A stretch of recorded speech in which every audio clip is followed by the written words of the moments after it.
un celoso adepto del judaísmo rabínico encuentra a Cristo. De Marcus Och, rabino en Leje, Bremen, década de 1830. En mis primeros años como docente, fui un ferviente seguidor del judaísmo rabínico, muy popular en aquella época. Trataba de cumplir las obras de la ley hasta el cansancio para vivir una vida pura y santa ante mi Dios. Desde pequeño entendí que el pecado era abominable para Dios. Los truenos del Sinaí resonaban en mi conciencia. Ya en aquel entonces me abrumaban las impactantes palabras dichas por el Todopoderoso. Maldito sea quien no practique fielmente las palabras de esta ley. Deuteronomio capítulo 27, verso 26. Mi corazón tenía marcado a fuego el siguiente veredicto: Dios es un Dios santo. Dios es un Dios justo, que aborrece el pecado y en cuya presencia solo pueden estar los puros de corazón, los que están libres de pecado y viven para Él. Sin embargo, por mucho que luchaba, no encontraba la paz. La frescura que anhelaba para mi alma estaba demasiado lejos. Me adentré en el enmarañado laberinto de las argucias rabínicas. Me enredé con una cadena de miles de diminutos eslabones, tratando con tenacidad de iluminarme en este o aquel asunto, pero solo me adentraba más en el laberinto, transitando por corredores oscuros. Con el tiempo, el esfuerzo se convirtió en angustia. El ardiente celo de mi juventud, por desgracia se trataba de un celo ciego, se enfriaba cada vez más, y entendí que las palabras de los rabinos antiguos y de los más recientes no estaban a la altura de la santísima palabra de Dios, que la convicción que tenían acerca de que su camino los llevaría a la verdad era una creencia vacía. Tenía unos 25 años cuando, con dolor, me di cuenta de esto. Sentí que ya no pisaba tierra firme, que no había nada que me sostuviera. Me encontré rodeado de un montón de ruinas, con el corazón destrozado, a punto de agonizar ante la muerte. Por aquel entonces ejercía mi docencia en una ciudad alemana, donde tenía una buena veintena de alumnos a mi cargo y a los que debía convertir en israelitas de bien. Entre otras cosas, los Shabbat ofrecía conferencias públicas sobre las sagradas escrituras hebreas. Pero entonces me encontré en una posición terrible. Debía predicar y defender lo que mi corazón rechazaba.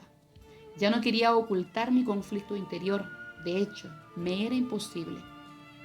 En aquella época me reunía con algunos hombres que se autodenominaban cristianos, con el fin de discutir algunos temas científicos, aunque por momentos hablábamos sobre el Antiguo Testamento.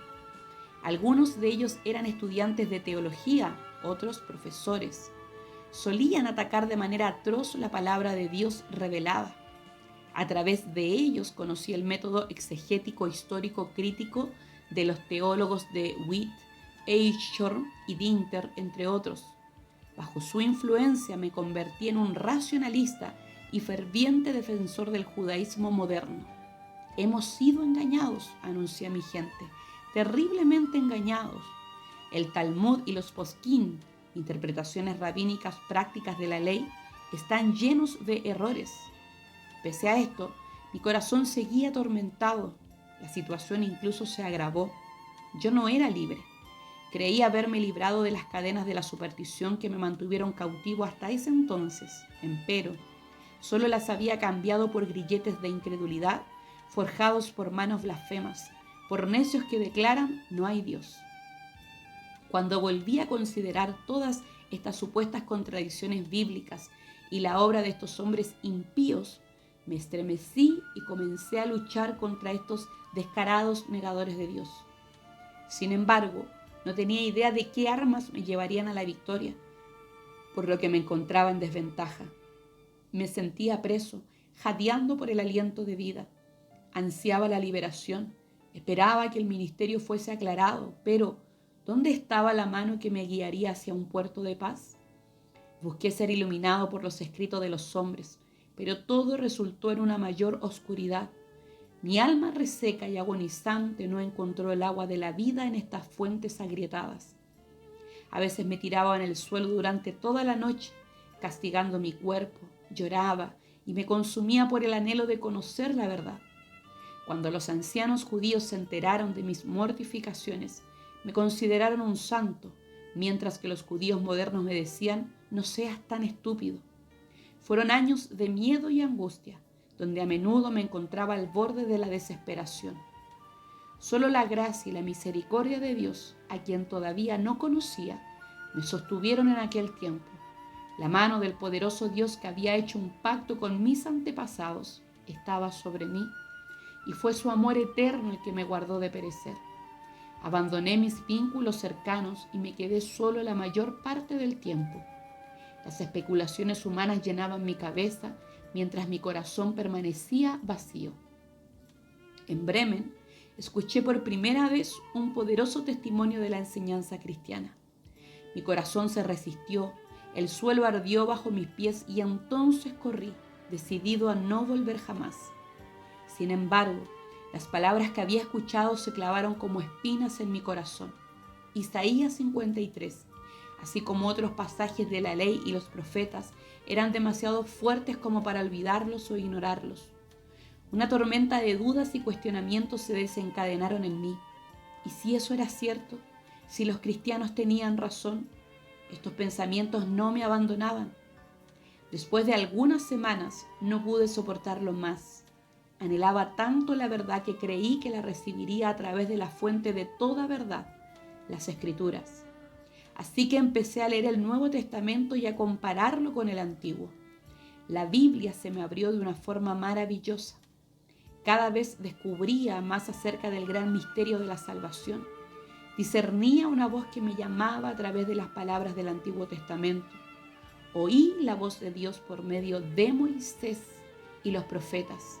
Decía: Jesucristo crucificado es el verdadero Mesías, el verdadero Redentor, cuyo nombre es Yahvé Sidkenu. Dios es mi justicia, Jeremías 23, 5 al 6, el Señor de justicia.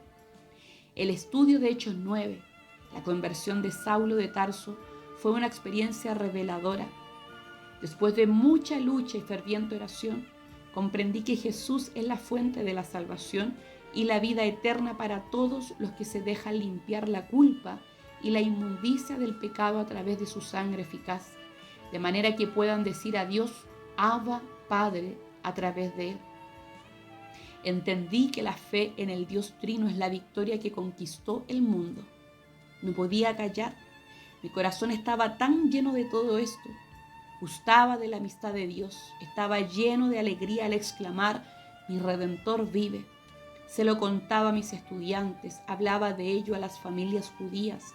En voz alta y públicamente ensalcé el firme fundamento de mi esperanza, la gloriosa promesa de que el Dios del pacto me había asegurado con su boca. Ten buen ánimo, todos tus pecados te son perdonados. Tu deuda está pagada y cancelada por la grande y única expiación válida, por el Cordero de Dios que quita el pecado del mundo.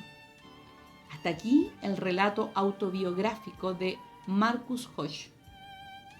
Marcus Hoch nació el 12 de enero de 1812 en Neubrück, Posen, Reino de Prusia, donde su padre ejercía de rabino. Siendo aún muy joven, fue enviado a una escuela para aprender la lengua hebrea, la cual dominaba a los tempranos 8 años. Más tarde estudió el Talmud. En 1835 se trasladó a Lehi, cerca de Bremerhaven, donde ejerció como rabino. Una ardiente sed por la verdad y el estudio serio del Antiguo y Nuevo Testamento hicieron que encontrara finalmente al Salvador. En 1838 se congregó oficialmente en una iglesia cristiana. El 9 de diciembre de 1839 fue bautizado por Ludwig Müller. Su confesión de Cristo llevó a sus familiares a distanciarse de él, y sus antiguos amigos de la comunidad judía se convirtieron en enemigos acérrimos.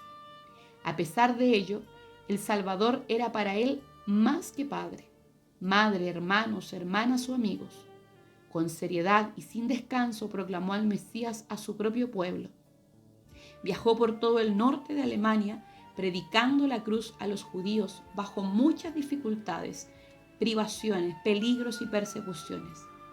En 1845 emigró a Estados Unidos para llevar a cabo su ministerio misionero entre los judíos de Nueva York y Filadelfia. Se le conocía entonces como John Neander, nombre que adoptó en su bautismo. Neander significa hombre nuevo. En 1846 fue ordenado evangelista por la Iglesia Reformada Holandesa. Ese mismo año se casó con Susan Dobler, oriunda de Baltimore. En 1853 fundó la primera iglesia presbiteriana alemana en Brooklyn, a la que sirvió fielmente como pastor hasta que fue llamado a la gloria eterna el 6 de noviembre de 1885. Cuando Joseph Czereszewski llegó a Nueva York en 1854, llevaba consigo cartas de recomendación para Neander. Neander fue uno de los varios judíos cristianos que habían dado testimonio de su fe a Czereszewski, guiándolo a Cristo. Neander era sin duda un hombre excepcional. Conocía de memoria gran parte de la Biblia hebrea y estaba bien versado en el Talmud. Era en todo sentido un experto en teología judía. Al igual que el apóstol Pablo, tenía un amor ardiente por sus hermanos según la carne. Se apenó mucho por el velo que cubría sus ojos, como lo explica 2 Corintios 3:16. No sabemos cuántas personas llevó al Mesías, pero lo que sí sabemos es que sus hermanos y hermanas en Estados Unidos lo tenían en alta estima por su piedad, conocimiento y bondad. Era un predicador hábil y elocuente, tenía un intelecto apasionado que cautivaba a sus oyentes, los convencía de la verdad y los ganaba para Cristo. Era un verdadero pastor para su congregación. No escatimaba esfuerzos ni sacrificios por el bien de los creyentes. Los llamaba mis hijos. Efectivamente, era un padre espiritual para ellos. Era muy amable y tenía un gran corazón para con los pobres. Su fe era profunda y pura. El 10 de noviembre de 1885 asistieron a su funeral más de 2.000 personas. Le precedieron en la eternidad su querida esposa, con la que llevaba 24 años de matrimonio, y 2 de los 5 hijos que el Señor les había dado.